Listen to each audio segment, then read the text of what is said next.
Praise the Lord. खुदा यीशु मसीह के अजीम और बबरकत नाम में आपके मेज़बान पादी साकिब मुनव्वर का आपको आज़ाना सलाम पहुँचे। मेरा दिल खुशी से भरा है कि एक बार फिर अरकान ईमान सीज़न 5 में मैं आपकी खिदमत में हाजिर हो सका और खुदा के कलाम की सच्चाइयों को मुस्लिम असातिज़ा के ज़रिए से आप तक पहुँचाने का ये फ़र्ज़ जो है मैं निभा रहा हूँ और खुदा की शुक्रगुज़ारी करता हूँ।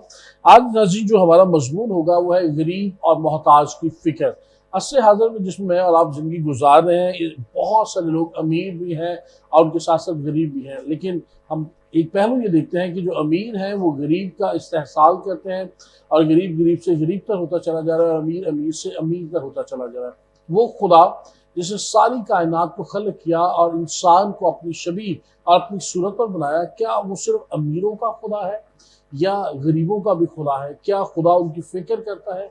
क्या खुदा उनके ऊपर अपने रहम और फजल हाथ बढ़ाता है? इन सारे सवालात के लिए मैंने इस मौजू को चुना और जो सवालात इसमें पूछेंगे वो सवालात ये होंगे, गरीबों की मदद करने के मुतालिक बाइबल मुक़द्दस की तालीमात क्या हैं?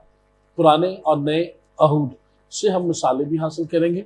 गरीब अफराद बिलखुसूस पड़ोसी रिश्तेदार के साथ हमारा रवैया कैसा होना चाहिए, जो बाइबल मुक़द्दस वाज़ेह करती है। इसके साथ दिल के गरीब और गरीब में क्या फ़र्क है, और इसकी वजाहत जानेंगे। पहला यूहन्ना 3 बाब 17वीं और 18वीं 2 आयात हैं। इसमें काम और सच्चाई के ज़रिए मोहब्बत की वजाहत जानने की कोशिश करेंगे। और अगर वक्त ने इजाज़त दी तो हमें पेशावर गदागरों या बैगर्स की भी मदद करनी चाहिए? क्या यीशु मसीह और इब्तदाई कलीसिया भी गरीबों की मदद करते थे? और अगर वो करते थे तो मौजूदा दौर में कलीसिया का किरदार इस तनाज़ुर में क्या है? इन सारे सवालात के जवाब देने के लिए आज हमारे पास बड़ी अहम शख्सियत है जो कि किसी तारुफ की मोहताज नहीं, उनके वालिद साहब, और वो खुदा के कलाम की खिदमत को सर अंजाम दे रहे हैं और 3 दहाइयों से ज़ायद अरसा हुआ वो खुदा के कलाम की खिदमत कर रहे हैं। एक शागिर्द साज़ खादम है, पाकिस्तान असेंबलीज ऑफ गॉड से उनका ताल्लुक़ है और खुदा उन्होंने मुल्क पाकिस्तान में खुदा के कलाम की खिदमत के लिए कसरत के साथ इस्तेमाल कर रहे हैं। हम खुदा उनकी शुक्रगुज़ारी करते हैं कि उन्होंने हमारी इस दावत को कबूल किया। जिस शख्सियत का मैं जिक्र कर रहा हूँ वो कोई और नहीं, रेवरेंड डेविड शॉक साहब हैं। सर, खुश आमदीद। Thank you sir, God bless you. और खुशी है कि आप जितने शाइस्ता गो हैं उतनी ही आपकी शख्सियत भी बड़ी ही प्यारी है और आप खुद भी खूबसूरत हैं। भाई साहब, शुक्रिया आपने हमारी इस दावत को कबूल फरमाया और आप सो नाइस ऑफ यू। भाई साहब, चूँकि अरकान ईमान पर आप पहली दफ़ा तशरीफ़ लाए हैं तो मेरा तरीक़ाकार ये है कि एक सवाल मैं इसमें हट के करना चाहता हूँ जो सवालों में मौजूद नहीं। पादरी डेविड शॉक पादरी कैसे बने, ईमानदार कैसे बने? क्योंकि हर शख्स शुरू से पादरी नहीं बनता। तो क्या वो आयत मुबारका थी या क्या वो हालात थे जिसमें आपने खुदा यीशु मसीह को कबूल किया? मेरा आपने फेवरेट क्वेश्चन किया है सही भाई साहब। टाइम थोड़ा सा आपके पास होगा, मैं जरूर सारी बात बताऊंगा जी, प्लीज। मैं हमेशा ये कहता हूँ और ये मेरी फैमिली के लिए आज एक बहुत बड़ा ऑनर है। हम हमेशा ये कहते हैं, हमारी पूरी फैमिली, कि लोगों को विरासत में बहुत कुछ मिलता है। हमारे खानदान को विरासत में खिदमत मिली है, इससे भरकर हमारे खानदान के लिए और कोई बात नहीं। मेरे दादा पादरी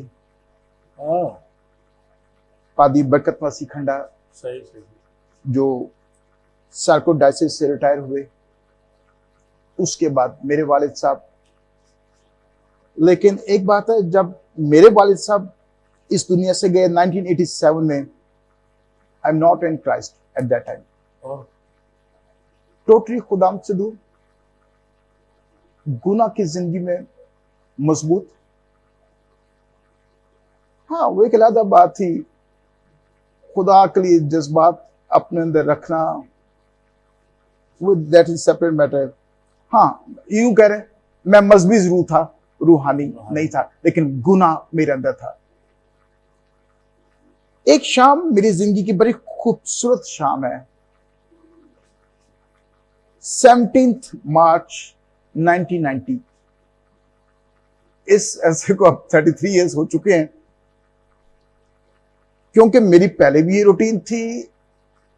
इस 90 से पहले जी, वालिद साहब को चर्च लेके जाना, सही, वालदा को चर्च लेकर जाना, और उनको वहां चर्च में छोड़कर भागना वापस भागना।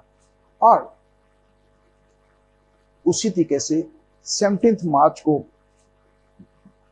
FGA कनेक्शन ग्राउंड में जी सिस्टर एलिस, हाँ जी, खुदाम की खादमा, उन्होंने खिदमत करनी थी।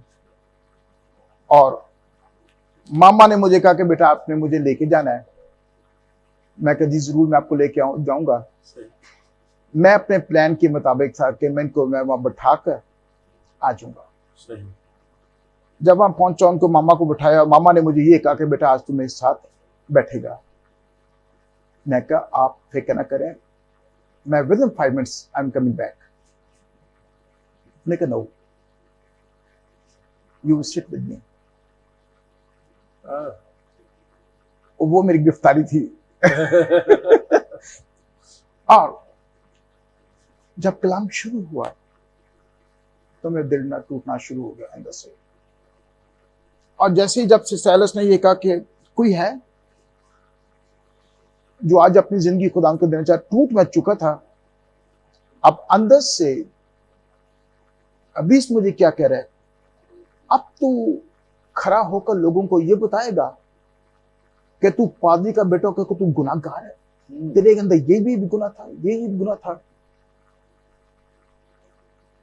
और मैं हमेशा नौजवानों को ये कहता हूं कि एट दैट टाइम मुझे कॉलेज से स्मोकिंग की आदत पड़ चुकी थी, घर से छुप छुप के। और मैं खुद नहीं, खुदा उनके पाखलों ने उठाया, मैं आगे चला गया और मैंने बच्चों की तरह जोर को रोना शुरू कर दिया कि खुदा मुझे माफ कर दे, तुझे तेरे मुंह पर थूकने वाला और कोई था, मैं था। मैं अपने कामों से हर रोज तेरे मुंह पर थूकता हूँ। और 21 साल की बात है? 90 की 90। 90 की। मैं क्या खुदा तुझे कोड़े मारेगा? कौन था? मैं था। मैं हर रोज तुझे कोड़े मारता हूँ अपने कामों से, मुझे माफ कर दे। जब मेरी दुआ हुई, आई एम सो हैप्पी। मैं इतना हल्का महसूस कर रहा था, मैं इतना हल्का महसूस कर रहा था। और दिल मेरा कह रहा था कि मैं भागूं और लोगों को बताऊं कि what's happened with me. Amen, praise the Lord. और मैं हमेशा ही कहता हूं 90 से भाग रहा हूं, अब तक भाग रहा हूं और लोगों को बता रहा हूं कि मेरे साथ क्या हुआ था। जब मैं अपनी वादा को इबादत से घर लेकर आ रहा था तो अभी से फिर मुझसे कलाम किया, अब सिगरेट छोड़ देगा? हाँ, मुश्किल। ये तेरे पास की बात नहीं है, तूने जज्बात में आके फैसला कर लिया, तू सिगरेट नहीं छोड़ सकता। तूने पहले छोड़ने की कोशिश की है, तू नाकाम रहा है। घर आ गया, दरवाजे को बंद कर लिया, घुटनों के बाहर हो गया और फिर बच्चों की तरह रोना शुरू किया, खुदा आज मैं तेरे हुजूर हूं, इस गुनाह को तेरे अलावा और मेरे अलावा और कोई नहीं जानता। मैं आज इस लानत से आजाद होना चाहता हूं। और मैं हमेशा खुदा का शुक्र करता हूं, खुदा ने उसी लम्हे उस लानत से मुझे आजाद किया और आज उसकी स्मेल भी मेरी तकलीफ दे होती है। और इसलिए फिर आहिस्ता आहिस्ता आहिस्ता खुदा ने मुझे अपनी खिदमत के लिए तैयार करता रहा। और मैं हमेशा कहता हूं, जब मैं अपनी जिंदगी खुदा की थी, मैं हमेशा ही कहता हूं, खुदा अपने बाप की तरह खिदमत करूंगा पर पादरी भी बनना। बस खुदा के अपने प्लान्स होते हैं और खुदा ने हमारे खानदान को ये खिदमत जो सी है, ये विरासत में मिली है हमें। ये हमारी बहुत बड़ी ऑनर की बात है। खुदा का शुक्र, खुदा हो गए। मैं अपने मौजू की तरफ लाना चाहूँगा जल्दी से। गरीबों की मदद करने के मुतालिक बाइबल मुकद्दस की क्या तालीमात है? भाई साहब, बाइबल मुकद्दस के ताल्लुक से गरीबों की, यतीमों की, बेवों की हेल्प आउट करने के लिए बड़ी क्लियर तालीम हमें मिलती है। अगर हम खुदावंद यीशु मसीह की तालीम को देखें, मत्ती रसूल की इंजील उसके 25 बाब में बहुत खूबसूरत अल्फाज थे। मैं नंगा था, तुमने मुझे कपड़े नहीं दिए, मैं भूखा था, तुमने मुझे खाना ना खिलाया, मैं प्यासा था, तुमने मुझे पानी ना पिलाया। तो इसी चीज को अगर हम बाइबल मुकद्दस का मुतालिया करें तो इसके ताल्लुक से पूरी बाइबल मुकद्दस भरी हुई है। Not in old testament and same is in new testament. दोनों अहद नामों में हमें इस पे बड़ी वाज़िह और क्लियर तालीम मिलती है। अगर मैं सिर्फ जो बहन भाई सुनने वाले हैं, अगर वो रेफरेंसेस को नोट करना चाहते हैं, आप नोट कर लें। इस्तिस्ना की किताब उसका 15वां बाब उसकी 7वीं आयत, इस्तिस्ना की किताब 15वां बाब उसकी 11वीं आयत, इमसाल 14वां बाब 21 आयत, इमसाल 19 बाब 17वीं आयत, मुकद्दस मरकस की इंजील 10वां बाब 21 आयत, पहला थिमोथियस 6 बाब उसकी 18वीं आयत, और लास्ट में एक रेफरेंस देखें याकूब का खत 2 बाब 14वीं से 17वीं आयत। भाई साहब, मैं सिर्फ 2 रेफरेंसेस आपके साथ पढ़ना चाहता हूं। हम खुदा के पाक कलाम से अगर एक नए अहदनामे से एक पुराने अहदनामे से हम एक रेफरेंस लेते हैं, इस्तिस्ना की किताब उसका 15वां बाब और उसकी 11वीं आयत लिखा है, और चूंकि मुल्क में कंगाल सदा पाए जाएंगे, सही, इसलिए मैं तुझको हुक्म करता हूं कि तू अपने मुल्क में अपने भाई यानी कंगालों और महताजों के लिए अपनी मुट्ठी खुली रखना। यानी कि पुराने अहदनामा में हमें बड़ी क्लियर कट आवाज मिलती है, तालीम मिलती है कि हमें हाथ इनके लिए खुले रखने। और इमसाल में तो बड़ी खूबसूरत बात आता है, वो लिखा है जो शख्स कंगाल की हेल्प आउट करता है वो मुबारक है, वो मुबारक है। अगर नए अहदनामे में हम देखें, वो मेरे साथ रेफरेंस देखिएगा, याकूब का खत और उसका 2 बाब लिखा है, आए मेरे भाइयों, अगर कोई कहे कि मैं ईमानदार हूं मगर अमल ना करता हो तो क्या फायदा? क्या ऐसा ईमान उसे निजात दे सकता है? अगर कोई भाई या बहन नंगी हो और उनको रोजाना रोटी की कमी हो और तुम में से कोई उनसे कहे कि सलामती के साथ जाओ, गरम और से रहो, मगर चीजें तन के लिए दरकार हैं वो उन्हें ना दे तो क्या फायदा? इसी तरह ईमान भी अगर उसके साथ अमाल ना हो तो अपनी जात से मुर्दा है। मैं हमेशा ये कहता हूं, Christian life is practical life. अगर हमारे पास प्रैक्टिकल लाइफ नहीं है तो वी आर जीरो। तालीम हम जितनी मर्जी दे दें, बाइबल मुकद्दस का मुतालिया जितना मर्जी करें, अगर प्रैक्टिकल हम करके नहीं देते तो भी ऐसे हो। बिल्कुल। वैसे उम्मीद तौर पे जो गरीब रिश्तेदार होते हैं या दोस्त अहबाब होते हैं, दुनिया तौर पर उनके साथ ताल्लुकात जो है, कहा जाता है कि कम रखें, मिले ना, जब भी मिलेंगे तो कुछ ना कुछ तकाजा करेंगे, मांगेंगे। बाइबल को इस तनाजुर में क्या फरमाती है? इसमें एक पहलू ये है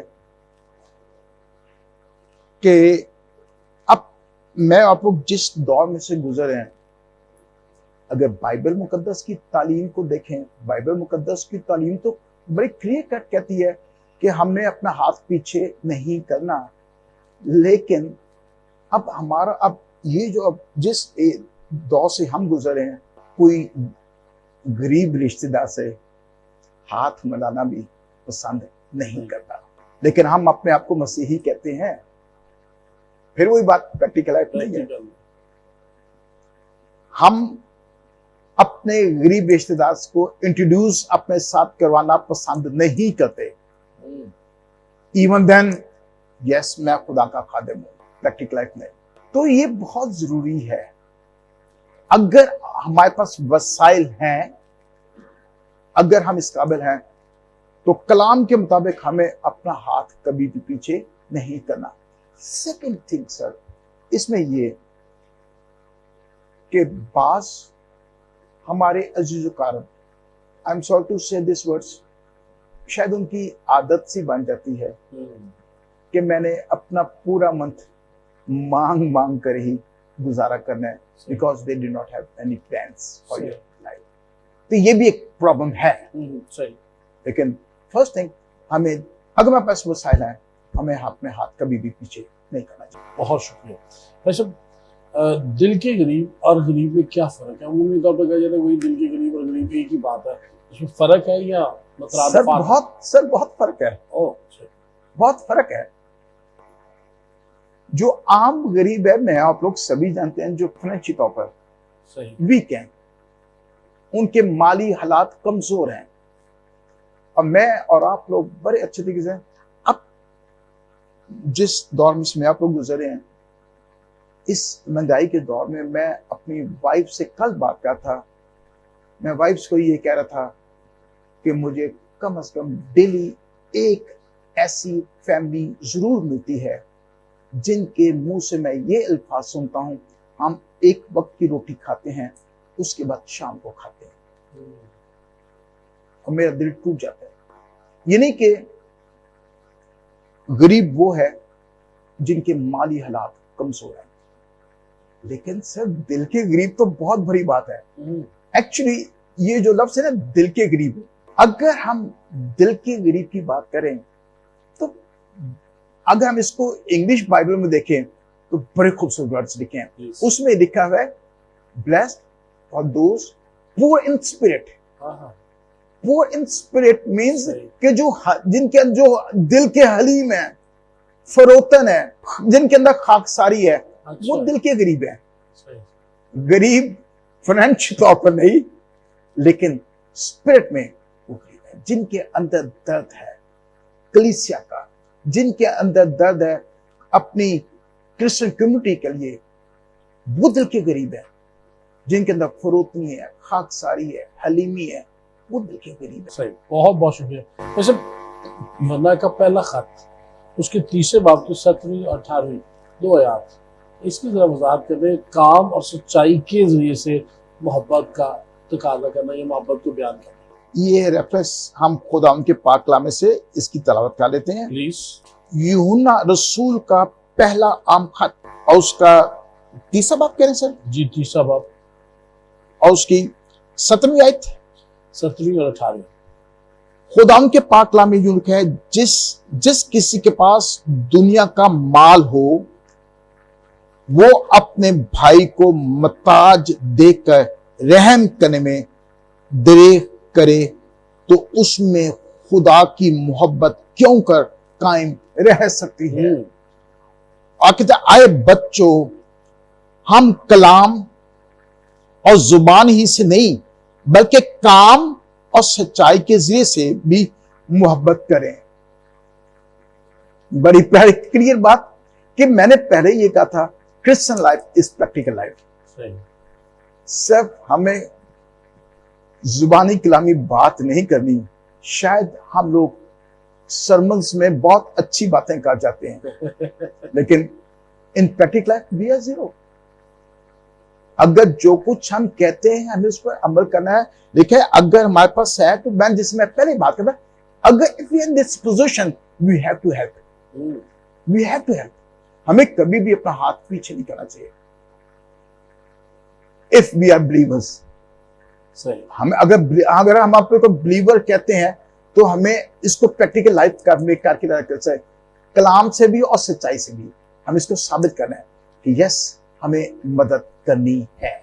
बहुत शुक्रिया। भाई साहब, एक और सवाल, क्या हमें पेशावर गदागर जो हमें चौराहों पे मिलते हैं, हम जानते हैं कि ये पेशावर हैं, ये मांगते हैं, क्योंकि आजकल ये भी रिसर्च आ रही है कि वो जो झुग्गियों में रहने वाले लोग हैं, जो पेशेवर मांगने वाले हैं उनके घर हमारे घरों से कहीं ज्यादा अच्छे हैं, उनके वसाइल ज्यादा है। एक तो ये, इसके साथ दूसरी तरफ मैं लाता हूँ, बेशक हमें देना चाहिए, लेकिन कुछ लोग ऐसे भी होते हैं जो काम करते ही नहीं, उनकी आदत, उनका रवैया, उनका मिजाज ही बन गया मांगना। तो इन दोनों तराजू में क्या हमें फिर भी देना चाहिए? ऐसे दो वर्ड्स हैं, गदागर और गदागरी, जी राइट।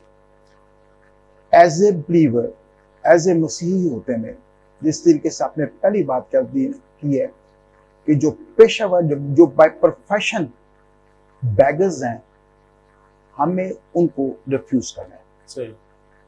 लेकिन एज ए मसीही होने के नाते हमें गदागरी की, हमें उसकी हमायत करनी है। मैं तो उसी बात क्लियर कर देता हूँ जी प्लीज।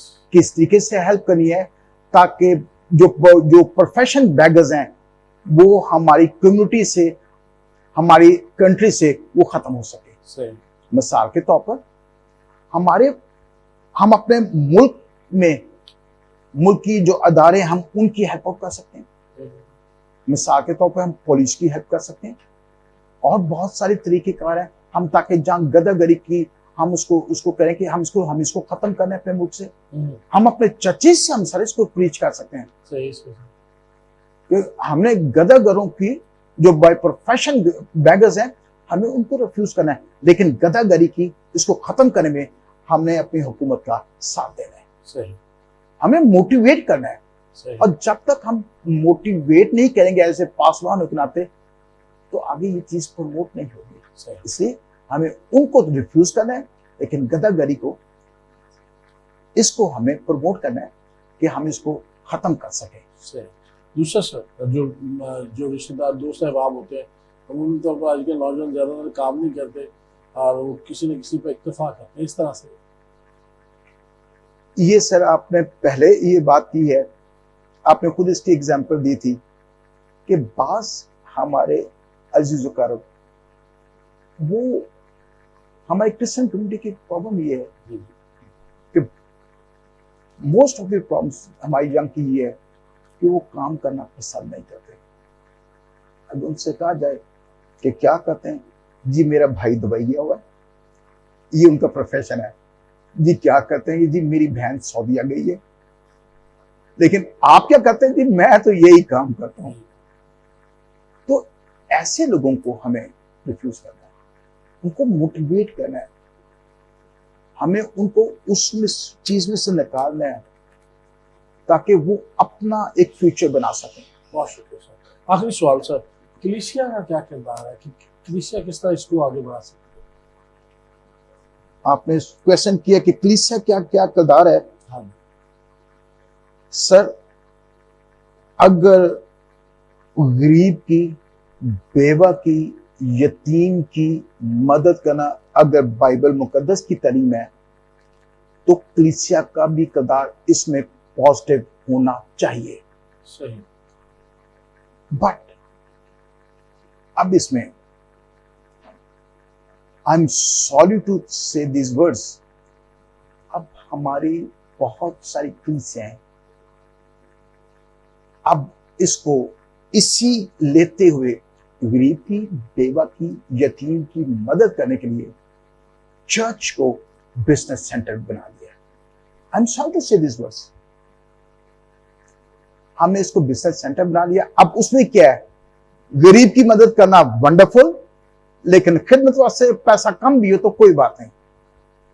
जो हम इसका मतलब में हम लोग उसमें, ये सेकेंडरी चीज है, फर्स्ट नजात की है। सही। हम उसको सेकेंडरी ले गए हैं।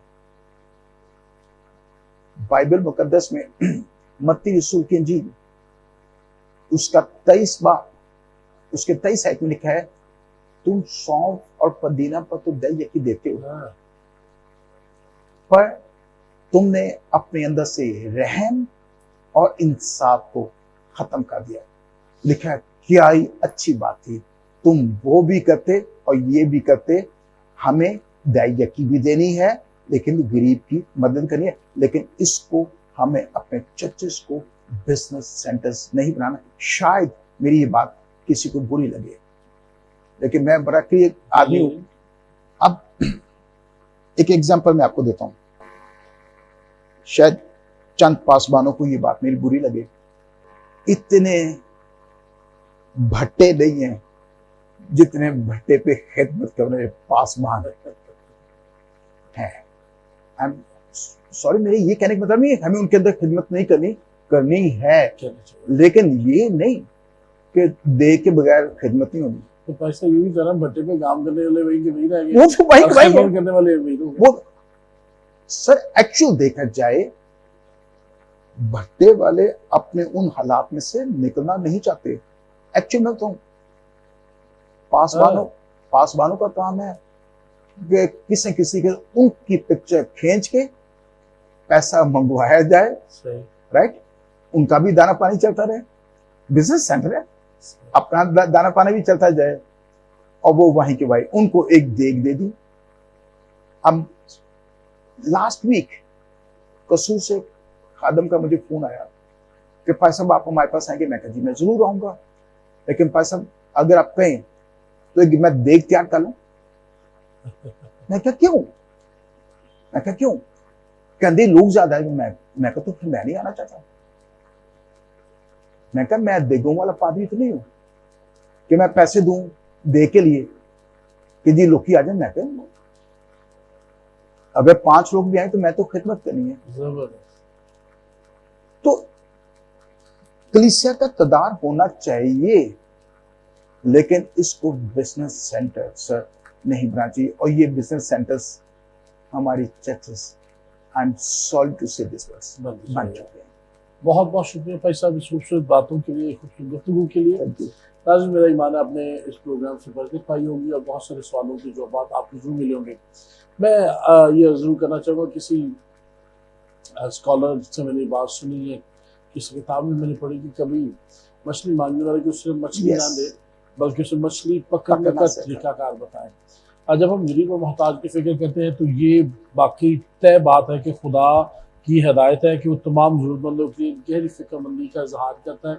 पूरी बाइबल मुक़द्दस में नज़र आता है, और फिर अमली मोहब्बत का मुजाहरा करते हुए भी वो नज़र आता है। लेकिन साथ साथ ये भी है कि हमें दोनों तरफ में देखना है। जो हमारे गरीब रिश्तेदार हैं उनके साथ भी हमने मेल मिलाप रखना है, और चूँकि खादम होते हुए मेल मिलाप की खिदमत है इससे भी बढ़ाना है। लेकिन इसके साथ साथ अगर आप किसी जगह ऐसे शख्स देखते हैं या अफराद को देखते हैं जिनका वतीरा ये बन चुका है सिर्फ मांगना और मांगने ही में गुजारा करना, तो उनके लिए बेहतर तरीका भी आप तजवीज़ कर सकते हैं। उनके लिए उन्हें किसी ऐसी जगह भेज सकते हैं जहाँ वो अपनी स्किल को, महारत को डेवलप कर सकते हैं या हुनर सीख सकते हैं, ताकि वो खुद भी कमाने के लायक ठहर सकें। और सिर्फ देते नहीं रहना बल्कि हमें उनको इस तरह से भी सिखाना है। बाइबल मुक़द्दस में खुदा हमेशा ये इस बात के लिए हुक्म देता हुआ नजर आता है कि वो गरीबों, ज़रूरतमंदों और जुल्म सहने वालों के साथ बड़ी हमदर्दी का मुजाहरा करता है। उसने बहुत सारे तरीके भी बताए हैं, जिसमें हम साल युबली देखते हैं, 7 साल के छुटकारे का साल उसे हम कहते हैं। और गरीबों मोहताजों के लिए जब खेत काटा जाता था, फसल काटी जाती थी, तो कुछ ना कुछ रख छोड़ना, या पाकिस्तान में से जब अंगूर या फल को हासिल किया जाता कुछ चीज़ें छोड़ दी जाती थी, या जो फल गिर जाता था उसे भी छोड़ दिया जाता था ताकि ज़रूरतमंद उससे फ़ायदा उठा सके। हमें ज़रूरतमंदों की फ़िक्र भी करनी है, लेकिन इसके साथ साथ हमें उनके लिए कुछ मुनासिब इंतज़ाम भी करना चाहिए। आप देख रहे हैं अरकान ईमान सीज़न 5। खुदा आपके साथ और आपको बरकत दे। अगले प्रोग्राम में नए मौजूद नए खादिम के साथ आपकी खिदमत में हाज़िर होंगे। देखते रहिए।